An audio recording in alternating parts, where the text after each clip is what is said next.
La pintura es la gran pasión del artista de la plástica Tomás Herrera. En su obra está la búsqueda constante en la espiritualidad del ser y el diálogo con el público. Dibujar es más bien un descubrimiento, es como una magia, porque cuando comienzo los trabajos, cuando comienzo los cuadros, ni yo mismo sé realmente qué cosa es lo que va a terminar, cuál va a ser el diseño final, cuál va a ser la propuesta final, cuál va a ser, digamos, el argumento, la fábula, la anécdota. En el caso mío, yo trabajé mucho lo que era la figura humana, etcétera, principalmente el desnudo femenino, la naturaleza muerta y otros tipos de motivaciones. Y ahora, en estos momentos, me encuentro insertado dentro de estas nuevas inquietudes, digamos, también expresivas, figurativas.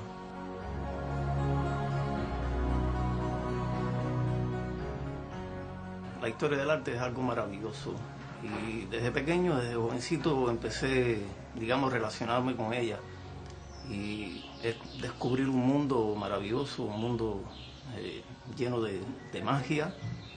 Y la historia del arte es un factor importantísimo, digamos, para la conformación cultural de un individuo, para su formación en sentido general, y abre unas perspectivas existenciales y espirituales también inmensísimas.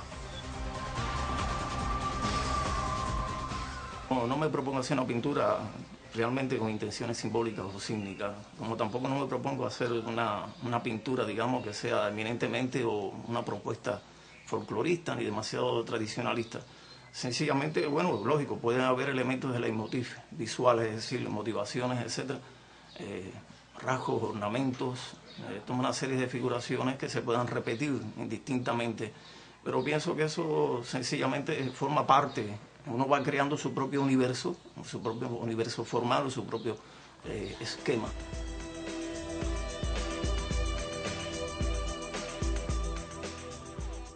Tomás Herrera comenzó sus estudios de artes plásticas en la Academia Leopoldo Romagnach.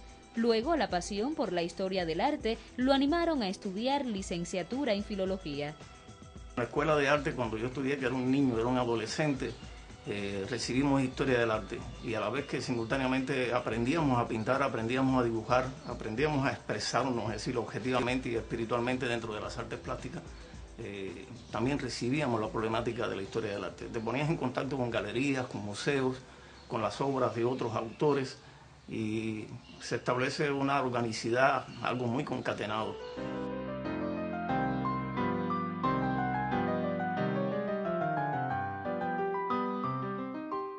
Recordemos que no solamente es el rostro el que nos da una capacidad expresiva, el que nos puede comunicar algo, la vista, los labios, etcétera, toda una serie de cosas. Las manos también llevan mucha carga expresiva.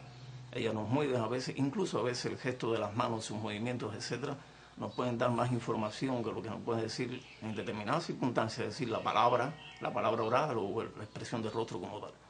Y la mano también lleva consigo una determinada carga semántica, ¿por qué no? Es decir, de contenido, y pictóricamente puede ser muy válida.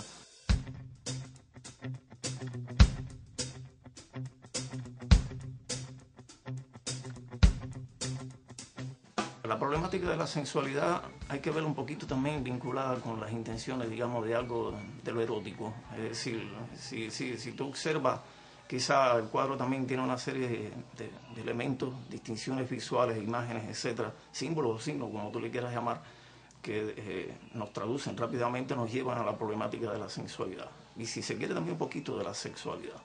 Es decir, cuando yo trabajaba antes los desnudos, por ejemplo, me gustaba mucho este tipo, es decir, no era desnudo por desnudo, no simplemente por recrearme técnica y pictóricamente, sino también que llevaba implícito las intenciones en ese aspecto. Aquí también eso no ha desaparecido totalmente. Si hay la insinuación de los senos, etcétera, y otras partes, pero todo a fin de cuentas puesto en función del hecho, es decir, de la obra en su generalidad, en su universalidad.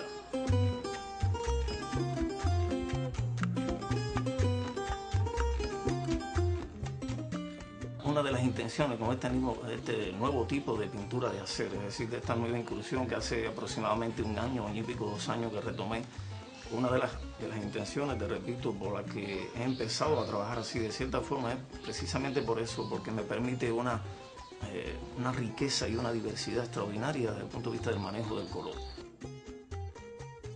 No me propongo desde el principio, digamos, establecer un esquema. Ese esquema va saliendo poco a poco, igual que cuando dibujo, igual que cuando consigo la obra. En la medida que voy agregando, voy quitando, voy estableciendo relaciones, es decir, siempre cuidando la problemática ya probablemente técnicas, como es la dinámica del color, el control, las relaciones de color, etcétera. A veces ese color puede salir más de la espontaneidad, de lo natural, es decir, más intuitivamente, pero otras veces no. Otras veces tenemos que pensarlo, tenemos que razonarlo, nos detenemos, incluso nos podemos detener por horas y quizás por un día o más. Indudablemente la vivencia, la experiencia, el trabajo te lleva a tropezar y a encontrar fórmulas un poquito personales. Pero creo que no hay secreto. Si en caso y no tuviera ningún problema en transmitírselo a cualquier persona, a otro pintor, a otro estudiante. No hay ninguna idea primigenia. Ni digo voy a hacer esto, o voy a hacer lo otro, o me voy a proponer tal cosa. Sencillamente empiezo a dibujar. Y eso es como un acto mágico, es decir, es un misterio. Y así me sucede por lo menos a mí con la pintura mía. Es decir, no hay una idea preconcebida, no hay una intención. Sencillamente me pongo a trabajar, me pongo a pintar. Igual sucede ya con el hecho de la aplicación del color. Ni yo mismo sé a veces, incluso a veces el cuadro puede variar, puede tener un esquema, puede llegar a una armonía, puede llegar a un... y eso desaparecer en otro momento, porque al otro día vengo y ya lo siento diferente, lo veo diferente y comienzo, quito, pongo y aplico.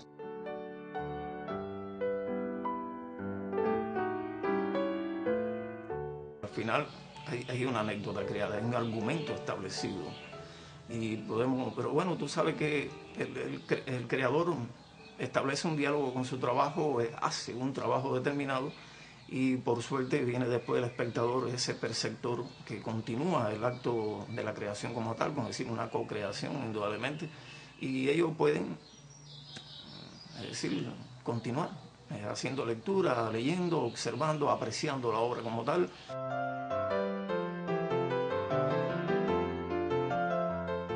Yo pienso que para pintar hay que tener sensibilidad. Es decir, la sensibilidad es un factor importantísimo y hay que tener deseo y hay que tener motivación.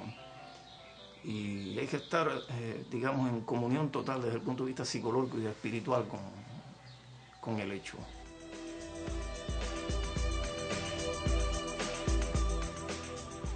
Tomás Herrera explora el color desde diferentes motivos estéticos. A partir de un minucioso estudio de la forma, recrea ambientes y personajes. Ahora estoy en una etapa de búsqueda. Ya te decía, esto comenzó no hace mucho y pienso que es un tipo de pintura, un tipo de realización, un tipo de obra que me está abriendo unas posibilidades tremendas, que me puede dar es decir, donde puedo expresarme casi hasta el infinito en cuanto al diseño, la composición, el dibujo, el logro de todos estos argumentos, de todas estas fábulas, de todos estos asuntos que tú ves dentro de la obra. Cuando viene alguien, como tú me decías, es decir, que se acerca, que se puede acercar a uno, principalmente personas jóvenes, es decir, que están comenzando este tipo de problemas, no solamente uno muestra el hecho concreto de la obra, sino también que hay una explicación, es decir, colateral junto con ella.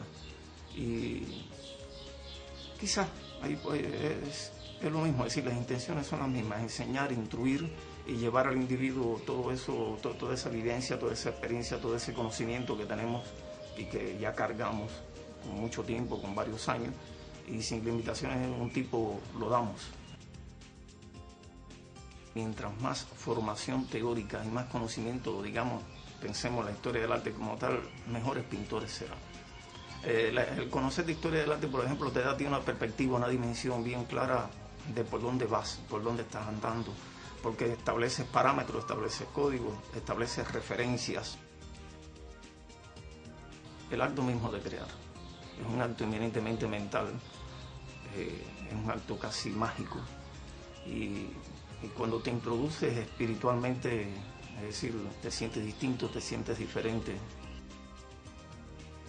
Hay teóricos que dicen que verdaderamente es el hombre, verdaderamente, digamos, dotado de total espontaneidad y libertad de pensamiento y de acción, que es el artista. Indudablemente, el hecho de crear, el hecho de ser artista, te debe llevar a ser mejor como individuo, como persona.